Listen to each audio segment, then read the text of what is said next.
은혜 받으실 하나님 말씀은 신약성경 요한복음 14장 1절로 6절 말씀이 되겠습니다.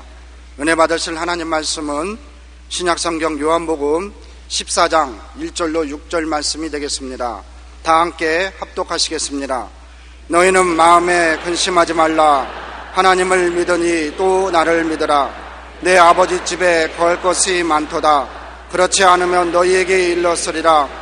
내가 너희를 위하여 처소를 예비하러 가노니 가서 너희를 위하여 처소를 예비하면 내가 다시 와서 너희를 내게로 영접하여 나 있는 곳에 너희도 있게 하리라. 내가 가는 곳에 그 길을 너희가 알리라. 도마가 가로되 주여 어디로 가시는지 우리가 알지 못하거늘 그 길을 어찌 알겠삼나이까. 예수께서 가라사대 내가 곧 길이요 진리요 생명이니 나로 말미암지 않고는 아버지께로 올 자가 없느니라. 아멘. 저는 있을 곳이라는 제목으로 오늘 은혜를 나누고자 합니다. 겨울 동안 조용하던 산과 들이 봄이 오면 갑자기 새소리들로 가득해집니다. 우리들이 생각하기로는 봄이 오니 새들이 기뻐서 저렇게 요란스럽게 노래하는가 그렇게 여기지만 전문가들의 말을 들어보면 실상은 그렇지가 않습니다. 봄이 오면 새들이 둥지를 틀고 새끼를 기르게 됩니다. 그러기 위해서는 둥지 틀 곳이 필요합니다. 그 때문에 새들은 자기가 있을 곳을 차지하기 위하여 또는 이미 자기가 둥지 틀 곳을 선점해 놓고 자기 권리를 주장하기 위하여 그렇게 소리 높여 지저귀고 외친다고 말합니다. 동물들도 자기가 사는 지역을 지키기 위하여 피를 흘리며 싸웁니다. 사람들도 삶과 있을 곳이란 서로 분리해 놓을 수 없는 관계를 가지고 있습니다. 있을 곳이 없다는 것은 언제나 불안을 의미하기 때문인 것입니다. 첫째로 우리는 육체를 가지고 있습니다. 육체는 우리가 거쳐야 할 가장 기본적인 있을 곳입니다. 육체가 무너지면 있을 곳을 완전히 상실해버리고 마는 것입니다. 몸이 건강하기 위해서는 마음이 평안해야 몸이 건강하지 않아요. 몸이 건강하고 병들지 않아야 있을 곳이 튼튼합니다. 우리의 몸이 근본적인 있을 곳인데 몸을 잃어버리면 우리는 모든 것을 다 잃어버리게 되는 것입니다. 그런데 몸의 주인은 마음이기 때문에 마음에 평안이 없으면 몸의 건강을 가질 수가 없습니다. 몸의 있을 곳을 상실하게 되는 것입니다. 잠언서 17장 22절에 마음의 즐거움은 양약이라도 심령의 근심은 뼈로 마르게 하느니라. 마음의 즐거움은 온몸의 약공장을 가동시켜서 양약을 산출한다는 것입니다. 얼마나 좋습니까? 마음의 기쁨이 우리의 몸속에 양약이 되는 것입니다. 그러나 심령의 근심은 뼈로 마르게 하니 우리의 몸을 파괴하는 것입니다. 잠언서 18장 14절에도 사람의 심령은 그 병을 능히 이기려니와 심령이 상하면 그것을 누가 일으키겠느냐. 속이 상하면 몸도 함께 파괴되는 것입니다. 건강은 우리가 이 세상에 살아갈 최소한도의 있을 곳이기 때문에 건강을 잃어버리면 마음에 불안하기 짝이 없습니다. 평균 수명이 175년인 거북이는 초조함을 모른다고 합니다. 소나기가 쏟아지면 머리를 몸 안으로 집어넣고 햇빛이 따가우면 그늘에서 잠시 쉬어갑니다. 이와 같이 유순하고 온유한 동물은 장수합니다. 그러나 성질이 급하고 사나운 맹수는 수명이 짧습니다. 여러분 보세요. 거북이는 몇 시간이고 물에서 가만히 있습니다. 그러나 호랑이나 사자는 응얼거리며 서성대고 끊임없이 분노를 나타냅니다. 거북이와 악어 같은 가만히 엎드려 있는 동물은 오래오래 살지만 사나운 짐승은 얼마 있지 않아요? 죽어버리고 마는 것입니다. 사람도 마찬가지입니다. 화를 잘 내고 성격한 사람들 중에 건강하게 장수하는 사람 보았어요? 85세까지 장수했던 발명왕 토마스 에디슨은 80세 생일 때 자신의 건강 비결을 이렇게 말했습니다. 내 건강의 비결은 쓸데없는 일에 조급하지 않은 것입니다. 나는 여유를 즐기려고 노력하고 있습니다.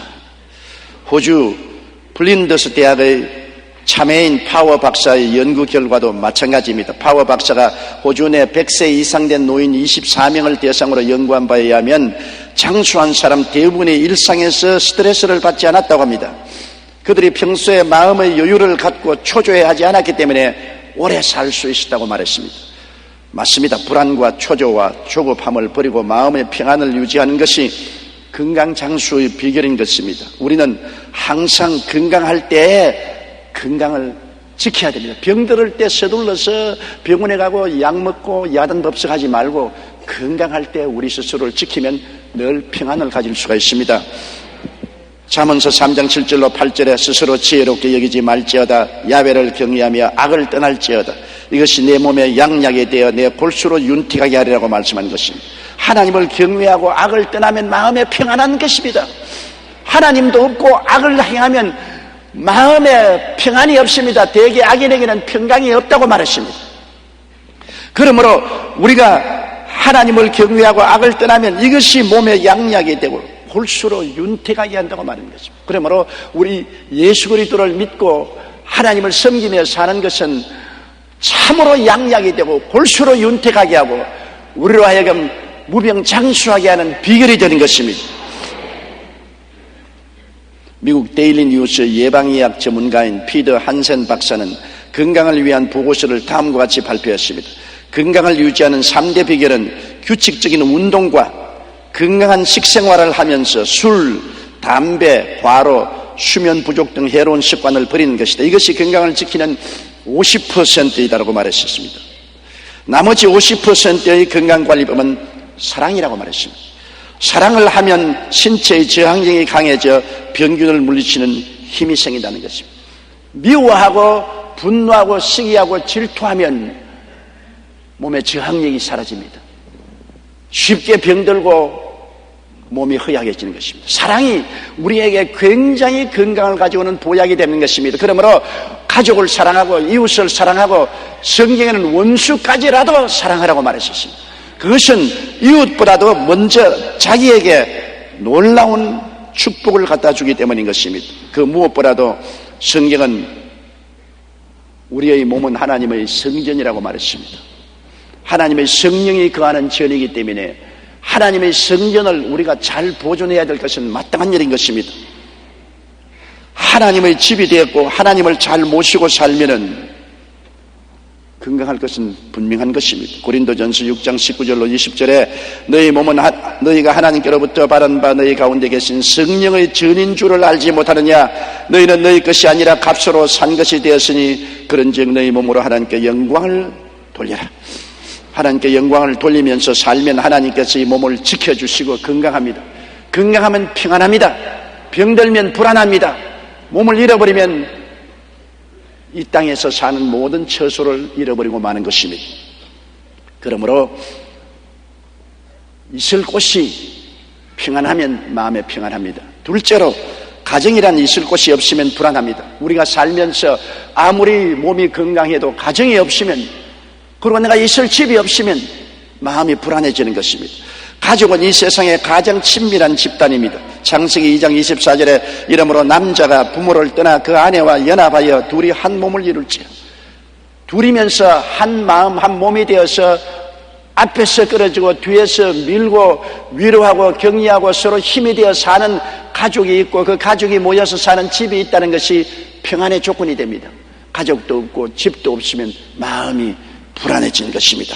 그 때문에 가족이 함께 모여 가정을 이루고 살 집은 정말 중요합니다. 그것이 사글세방이든 전세방이든 임대주택이든 사택이든 개인주택이든 있을 곳이 있어야 사람은 마음이 편안해지는 것입니다. 살 집이 없을 때 불안하지요. 그런데 오늘날 우리 주위에는 보면 집값이 자꾸 오르고 내 집 마련의 꿈이 점점 멀어지기 때문에 사람들의 마음이 불안하고 사회가 불안해지는 것입니다. 통계청 발표에 의하면 2003년 이혼 사유는 부부 불화가 70%로 가장 많았으며 경제 문제로 인한 이혼 비율이 16.4%로 10년 전 2.4%에 비교하여 돈 때문에 이혼 건수가 7배로 급증했습니다. 통계청이 작년 6월 전국 3만 3천 가구 조사해 보면 결혼 후 내 집 마련 기간은 평균 10년 1개월이 걸린다 했습니다. 결혼하고 난 다음에 10년을 하루같이 저축하고 노력해야 내 집을 마련할 수 있다는 것입니다.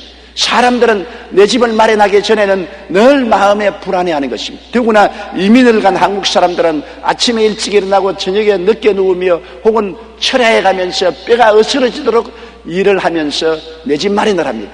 이국 땅에 가서 외롭고 불안하니까 내 집 마련을 해서 마음의 안정을 얻으려고 무수히 노력을 하는 것입니다. 그러나 집이 있고 가족이 있어도 그 집이 하나님이 함께 계셔야만 사랑과 정의가 있는 행복한 가정이 됩니다. 아무리 집이 있고 가족이 있어도 하나님 계시지 아니하면, 사랑과 정의가 사라지면 가정은 가정이 아닙니다. 서로 물고 찢고 싸우고 불안하게 짝이 없을 때는 것입니다. 시편 128편 1절로 2절에 야훼를 경외하며 그 도에 행하는 자마다 복이 있도다. 내가 내 손이 수고한 대로 먹을 것이라. 내가 복되고 형통하리로다. 하나님을 경외하고 하나님의 법도를 지키고 살면은 복이 따라오는 것입니다. 손으로 수고한 대로 먹고 하는 일이 형통한 것입니다. 그러므로 우리는 하나님을 모신 가정이 되어야 돼요. 아무리 가정이 있고 집이 있어도 하나님 계시지 아니하면 그 가정에 사랑이 사라지고 정의가 없어지면 허무맹랑한 가정이 됩니다. 야훼께서 집을 세우지 아니하시면 세우는 자의 수고가 헛되고, 야훼께서 성을 지키지 아니하시면 파수꾼의 경성함이 허사라고 말씀하셨습니다. 셋째로, 우리는 이 세상에 살면서 직장이란 있을 곳이 있어야 됩니다. 직장이란 있을 곳이 없으면 불안합니다. 왜냐하면 직업이나 직장은 삶의 터전이기 때문인 것입니다. 원시시대로 말하면 사냥터가 바로 직장입니다. 사냥해오지 못하면 굴에서 기다리고 있는 아내와 자식들이 굶어 죽지 않아요. 직장이 없을 때, 직업이 없을 때 많이 불안합니다. 직장과 직업은 우리가 사회에 있을 곳이 되는 것입니다. 잠언서 12장 11절에 자기의 토지를 경작하는 자는 먹을 것이 많거니와 방탕한 것을 따르는 자는 지혜가 없느니라고 말하는 것입니다. 통계청 발표에 의하면 2005년 4월 현재 우리나라의 실업자는 90만 7천 명으로 3.9%의 실업률을 보이고 있습니다. 심각한 사회 문제로 되어낸 청년 실업률 역시 41만 1,000명으로 8.2%를 기록하고 있습니다. 큰 문제는 우리 한국의 대학 진학률이 80.7%입니다. 그렇게 많이 대학을 갑니다. 그런데 대학을 졸업받고 취직하는 사람은 56.4%에 불과합니다. 고등학교 졸업하고 취직률은 60.1%에 불과한 것입니다. 그러므로 청년 실업률이 우리 한국의 큰 문제입니다. 그렇기 때문에 젊은 청년들이 불안하고 초조한 것은 사회적으로 있을 곳이 없이 뜨돌이가 되어 있기 때문인 것입니다. 그런데 한국노동연구원의 한 연구원의 말에 의하면 실제 실업률은 정부의 공식 발표보다 2배 이상 높다고 합니다. 정부 공식 수치는 단순 아르바이트인 파트타임 근무까지 취업 인원으로 포함시키기 때문이라고 말하고 있는 것입니다. 직장은 사회적인 있을 곳입니다. 직장이 있어야 자기의 정체성이 확인됩니다. 내가 누구냐? 직장이 없으면 내가 누군지를 모릅니다. 떼돌이 인생이 되는 것입니다. 그리고 사회 소속감을 상실하고 상호 교통의 처수도 갖지 못하는 것입니다. 많은 사람들이 퇴직 후 명함이 없는 상실감을 맛본다고 합니다. 아주대학교의 심리학 교수인 김영진 박사는 이 상실감에 대해 이렇게 설명했습니다. 사람들의 자긍심은 자신의 능력 때문이 아니라 어느 직장이나 분야에 소속됨으로써 자연히 발생하는 경우가 많다. 이것이 소위 후광의 효과라고 말합니다. 오늘날 성도들도 당신 어느 교회 나갑니까? 여의도 순복음교회 나갑니다. 세계에서 제일 큰 교회 나갑니다. 그런 후광을 가지고 굉장히 자랑스럽게 생각하는 것입니다. 그러나 소속한 교회가 없으면 떼돌이 교인이 되고 마는 것입니다. 이것이 소위 후광의 효과입니다. 그런데 직장을 그만두면 위상이 달라집니다. 명함 내밀 일도 없고 어디 마땅히 갈 곳도 없고 회사 앞 술집에서 외상술 먹을 입장도 안 될 때 상실감을 느낀다고 합니다. 월간조선 2002년 5월에 재벌 계열 회사 대표이사였다가 퇴직한 한 사람과 인터뷰한 내용이 있는데 기자가 퇴직 후에 가장 직접적으로 부딪히는 문제가 무엇입니까? 하고 묻자 그는 이렇게 대답했습니다. 사람을 만나면 당연히 주고받던 명함을 내밀 필요가 없다는 것이 가장 당혹스러운 변화입니다. 무심결에 포켓부에서 명함을 찾다가 내가 그만두었지, 이 생각이 번뜩 들면 마음의 허탈감이 엄습해 온다고 말했습니다. 그렇습니다. 사람들은 대부분 사회적 있을 곳인 직장에서 소속감을 느끼고 정체성을 찾습니다. 그러나 직장을 잃어서 명함을 내밀 수 없게 되면 소속감과 정체성 모두를 잃어버리고 마음이 불안해지는 것입니다. 그러므로 직장에 있을 곳이란 우리 마음에 평안을 주는데 굉장히 중요한 것입니다. 넷째, 국가란 있을 곳이 없을 때 불안합니다. 우리가 이 땅에 살면서 국가란 있을 곳이 굉장히 중요한 것입니다. 국가는 국민들이 있을 땅이 있어야 되지 않습니까? 우리가 독도 하나 가지고도 일본하고 밀고 땡깁니다. 분명히 우리 땅인데도 불구하고 일본이 강제적으로 자기 땅이라고 궤변을 하기 때문에 우리 국민이 분노해서 일어난 것은 잘 알고 있는 것입니다. 국가는 국민이 있을 곳입니다. 2000년 동안 나라 없는 서러움을 겪은 유대인을 보십시오. 유대인이 하나님을 버리고 우상을 따라 살고 범죄함으로 하나님께 버림을 당하고 팔레스타인에서 쫓겨나 온 천하 만국으로 흩어져 버리고 말한 것입니다. 전 세계에서 핍박을 당하고 제2차 대전 때는 독일 히틀러에 의하여 600만 명이 참살당했습니다. 얼마나 큰 비극인 것입니다. 우리도 1910년 한일 합방으로 일본의 나라를 잃고 36년간 종살이한 한스러운 역사를 가지고 있습니다. 일본 사람들은 한국을 36년 동안 점령하고 우리에게 가혹한 행위를 한 것을 보통으로 생각합니다. 여러분, 때린 사람은 때린 것을 잊어버리지만 맞은 사람은 영원히 아픈 것을 기억하고 있습니다. 일본은 우리를 점령해서 우리를 수탈한 것을 잊어버리고 혹은 더 잘했다고 변명하지만 맞은 우리 수탈을 당한 우리는 그 고통을 잊을 수가 없는 것입니다. 국가 없는 민족의 서름은 우리는 겪어서 잘 알지요. 우리는 1910년 일본의 나라를 잃고 36년 동안 나라 없는 민족으로 살았던 적이 있습니다. 지금은 대한민국이 공인된 국가로 세계에서 인정을 받고 있지만 아직도 세계에는 나라 없는 민족들이 많이 있습니다. 이라크 전으로 인해 많이 알려진 쿠르드족은 이란과 이라크, 터키 등에 흩어져 살고 있습니다. 그들의 숫자는 2,500만 명이 넘는 거대한 민족인데도 나라가 없는 이유로 각 나라에서 소외되고 박해를 받았습니다. 독립을 시켜준 자는 명분 하에서 총알바지로 이용되기까지 했습니다. 유럽의 집시족도 마찬가지입니다. 그들 역시 2천만 명이 넘는데 나라가 없기 때문에 이곳저곳 떠돌이 신세 생활을 하고 인간 이하의 취급을 받고 있는 것입니다. 우리와 가까운 중국 내에도 많은 소수민족들이 있습니다. 특히 티벳과 위구르족은 지속적으로 독립을 요구하고 있지만 중국 정부가 승인을 해주지 않아 변방에서 살아가고 있습니다. 여러분, 나라 없는 서러움은 말로 다 할 수 없는 정도로 비참합니다. 누구도 돌봐주지 않습니다. 망명을 해도 바라주지 않습니다. 부모 없는 고아처럼 세계를 떠돌아다니며 글쓰게 되는 슬픔이 있습니다. 그러므로 반드시 민족은 나라라는 있을 곳이 있어야만 하는 것입니다. 나라가 없을 때 불안한 것입니다. 그 나라가 왕성하고 창대하면 그 민족은 어느 곳에 가더라도 대접을 받습니다. 신명기 28장 1절 6절에 내가 내 하나님 야훼의 말씀을 삼가 듣고 내가 오늘날 내게 명하는 그 모든 명령을 지켜 행하면 내 하나님 야훼께서 너를 세계 모든 민족 위에 뛰어나게 하실 것이라.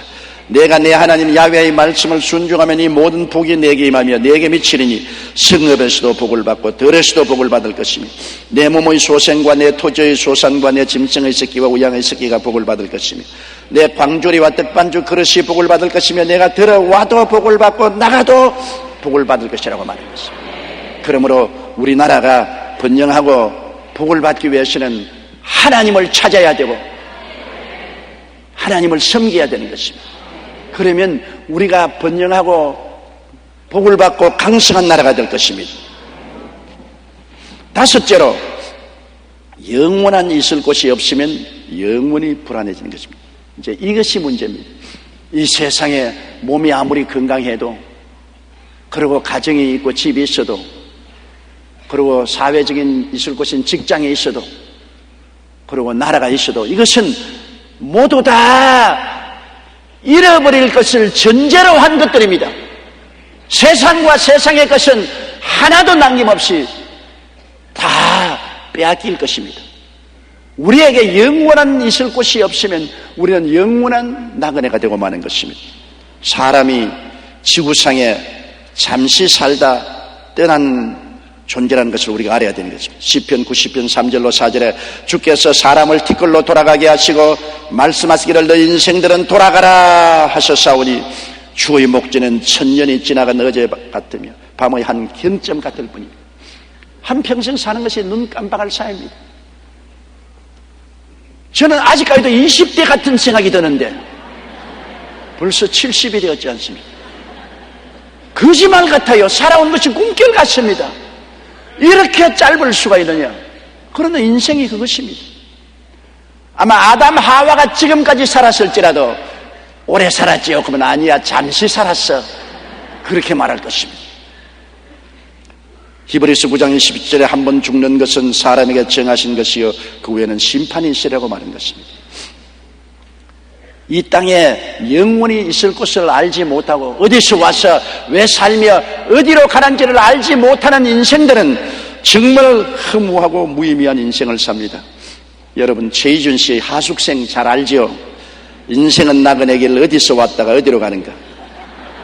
구름이 흘러가듯 떠돌아가는 길에 정일랑 두지 말자, 미련이랑 두지 말자. 인생은 나그네 길 구름이 흘러가듯 정처 없이 흘러간다. 인생은 불거숭이 빈손으로 왔다가 빈손으로 가는가? 강물이 흘러가듯 여울져 가는 길에 정일랑 두지 말자, 미련일랑 두지 말자.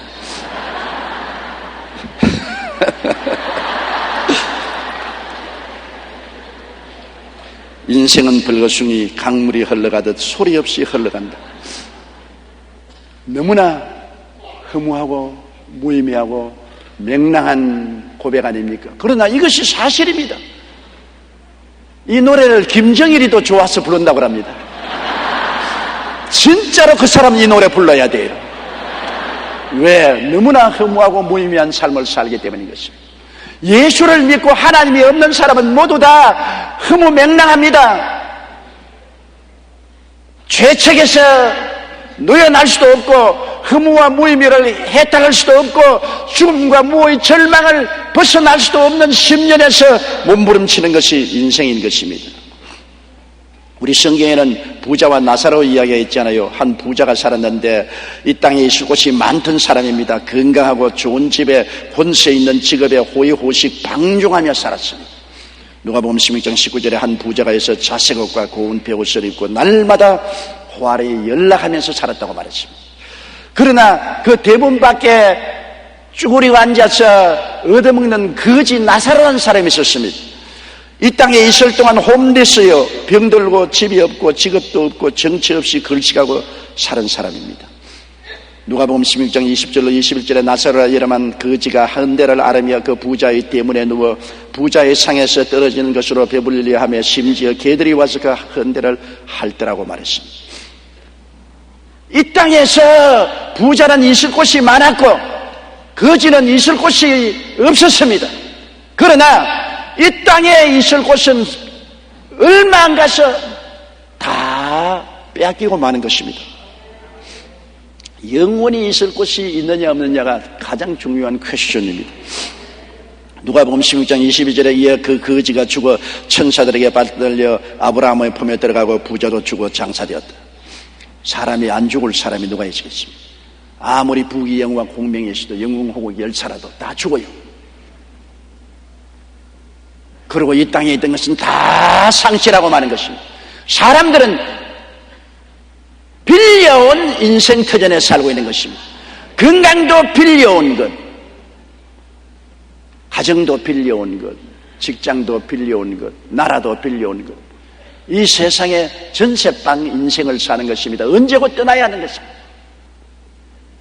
영원히 떠나야 하는 것입니다. 영원히 떠나서 갈 곳이 어디겠습니까? 거지도 죽었습니다. 부자도 죽었습니다. 그러나 거지는 천사에게 받들려 낙원으로 들어가서 아브라함의 품에 안겼습니다. 눈물과 근심과 탄식과 이별하는 것이나 고가는 것이나 앓는 것이 없는 세계로 들어가는 것입니다. 그러나 부자는 이 세상에 있을 곳에 들어붙어서 영원히 건강하고 영원히 자기 화로운 집이 있고 영원히 직장이 있고 영원히 자기 나라가 왕성할 줄 알고 세상만 잡고 있다가 죽음으로 다 잃어버릴 때 그는 저편 하늘나라에 아무 준비도 하지 않았어요. 그 결과 부자는 음부에 떨어져 불꽃 가운데서 고통하며 쳐다보니 나사로가 아브라함의 품에서 영화를 누리는 것을 보고 탄식했습니다. 아버지 아브라함이여, 나사로를 보내어 손에 냉수를 찍어 물 한 방울 내 혀를 서늘하게 하소서. 내가 이 불꽃 중에 고민하나이다. 인간의 운명은 이 세상을 떠난 이후에 영원히 결정됩니다. 영원한 안식이냐, 영원한 고통이냐, 영원한 평안이냐, 영원한 슬픔이냐를 이 땅에서 우리가 결정해야 되는 것입니다. 고린도후서 5장 1절에 만일 땅에 있는 우리의 장막집이 무너지면 하나님께서 지으신 집 곧 손으로 지은 것이 아니요 하늘에 있는 영원한 집이 우리에게 있는 줄 안다. 예수를 믿고 구원받은 사람은 알고 있어요. 모르는 것이 아닙니다. 우리는 알고서 사는 것입니다. 고린도후서 5장 8절로 9절에 우리가 담대하여 원하는 바는 차라리 몸을 떠나 주와 함께 거하는 그것이라. 그런즉 우리는 거하든지 떠나든지 주를 기쁘시게 하는 자 되기를 힘쓰노라. 바울 선생은 차라리 몸을 떠나 주님과 함께 거하는 것이 훨씬 좋다고 그랬었죠. 안 믿는 사람은 소똥밭에 뒹굴어도 이 세상이 좋다고 그러는데 주님 따르는 바울 선생은 육신을 떠나 주와 함께 있을 욕망을 가진 것이 더 좋다고 말한 거죠. 우리는 이 땅에 있든지 떠나든지 주를 섬기고 사는 우리들이 되는 것입니다. 미국의 대통령이었던 존 애덤스가 노인이 되었을 때 일입니다. 하루는 애덤스가 지팡이에 의지해서 산보를 하고 있는데 어떤 사람이 그에게 다가와 안녕하십니까 대통령 각하, 요즘 건강은 어떠십니까 하고 안부를 물었습니다. 애덤스는 이렇게 대답했습니다. 예, 저는 아주 건강합니다. 그러나 제가 사는 집이 심하게 망가졌습니다. 지붕은 다 떨어지고 벽이 벗겨져서 기둥까지 밖으로 나오고 게다가 바람이 강하게 불면 흔들거리기까지 해서 받침 기둥을 대어야 할 지경이지요. 그 말에 그 사람은 믿기지 않는 표정으로 반문했습니다. 아니 대통령까지 지내신 분이 그렇게 초라한 집에 살고 계시면 어떻게 합니까? 저라도 여론을 일으켜서 모금을 하여 여성을 편히 사실 수 있는 집을 마련해 드려야겠습니다. 그러자 애덤스는 매우 심각한 표정으로 머리를 벗더니만 대머리를 어루만지면서 자 보십시오. 이처럼 지붕이 다 떨어지고 나갔습니다. 옷을 이렇게 올리니까 갈빗대가 숭숭 남았어요. 벽도 떨어져서 기둥이 밖에서 보이지요. 그 순에 지팡이를 흔들면서 바람이 불면 집이 움직여서 위험하기 때문에 이처럼 받침 기둥을 유지하고 삽니다. 하지만 언제까지 이렇게 쓰러져가는 집에서 살 수만 없지요. 그래서 머지않아 영원한 본향으로 이사를 갈 겁니다. 저곳으로 이렇게 말하며 손가락으로 하늘을 가르치면서 이사갈 시간을 나는 손꼽아 기다리고 있습니다. 이사갈 곳이 있으니 좋지 않아요? 이사갈 곳이 없는 사람이 얼마나 많습니까? 내일을 준비하지 못한 사람, 있을 곳이 없는 사람이 얼마나 많아요? 이 세상에 있을 곳이 없어도 불안, 초조, 좌절, 절망하는데 영원히 있을 곳이 없을 때 얼마나 당황하고 당혹하겠습니까? 우리의 육신은 잠시 머무는 곳입니다. 영원한 처소는 하늘에 있습니다. 천국에 가야 비로소 우리가 영원히 편안히 거할 수가 있습니다. 우리가 지상에서 가진 있을 곳은 얼마 후에 다 잃어버리게 됩니다. 죽음은 육체적인 몸도 가정도 직업도 사회적 있을 곳도 나라도 몽땅 빼앗아갑니다. 영원한 있을 곳이 없을 때는 영원히 버림받게 되는 것입니다. 그런데 예수님께서는 우리의 눈을 빤히 들여다보시고 낭낭한 음성으로 들려주시는 말씀이 있습니다. 요한복음 14장 1절로 6절입니다. 너희는 마음에 근심하지 말라. 하나님을 믿으니 또 나를 믿어라. 내 아버지 집에 거할 곳이 많도다. 그렇지 않으면 너희에게 일렀으리라. 내가 너희를 위하여 처소를 예비하러 가노니 가서 너희를 위하여 처소를 예비하면 내가 다시 와서 너희를 내게로 영접하여 나 있는 곳에 너희도 있게 하리라. 내가 가는 곳에 그 길을 너희가 알리라. 도마가 가로되 주여 어디로 가시는지 우리가 알지 못하거늘 그 길을 어찌 알겠삼나이까. 예수께서 가라사대 내가 곧 길이요 진리요 생명이니 나로 말미암지 않고는 아버지께로 올 자가 없나니라. 예수님은 천국 가는 길을 여시기 위해서 육신을 쓰고 이 땅에 오셔서 십자가에 친히 매달려 몸짓고 피 흘려 죄와 불의, 추악과 저주, 절망과 죽음을 청산하시고 하늘문을 활짝 열어놓으셨습니다. 보혈로 레드 카페트를 깔아놓고 남녀노유 빈부 귀천할 것 없이 예수를 믿고 나가면 아버지 나라로 들어가고 아버지의 예비하신 영원히 거할 처소로 갈 수 있게 만들어 놓은 것입니다. 눈물과 근심과 탄식이 없는 나라입니다. 약한 몸이 강한 몸으로, 죽을 몸이 영원히 살 몸으로, 추한 몸이 영화로운 몸으로, 육신의 몸이 영의 몸으로 주님과 모습이 되어 끝없이 우주를 다스리며 살게 되실 것입니다. 이것이 우리의 있을 곳입니다. 주님은 이 있을 곳에 여러분을 초청하십니다. 수고하고 무거운 짐진 자들은 다 내게로 오라. 내가 너희를 쉬게 해주겠다. 영원한 있을 곳이 있으면 이 땅에 잠시 있다 사라질 있을 곳이 있어도 더 감사하고 없어도 그로 말미암아 좌절하거나 절망하지 않습니다. 왜냐하면 세월은 흘러가고 우리는 곧 이 세상을 떠나게 될 것이기 때문인 것입니다. 다 같이 고개 숙여 기도드리겠습니다. 사랑이 많으시고 거룩하신 아버지 하나님, 우리는 모두 다 있을 곳을 찾고 있습니다. 건강한 몸, 가정, 직업, 국가, 세상에 있을 곳을 찾아 방황하지만은 있을 곳을 얻은 사람은 잃을까 걱정하고 있을 곳이 없는 사람은 있을 곳을 찾으려고 몸부림을 치고 있어도 걱정이고 없어도 걱정입니다. 아버지, 영원히 있을 곳 예수 그리스도 안에서 예배되어 있사오니 예수님을 구주로 모시고 그 안에서 영원한 있을 곳을 마음에 확실히 가지고 마음에 영원한 평안을 가지고 잠시 있을 세상을 믿음과 담대한 마음으로 살게 하여 주시옵소서. 예수님 이름으로 기도드리옵나이다. 아멘.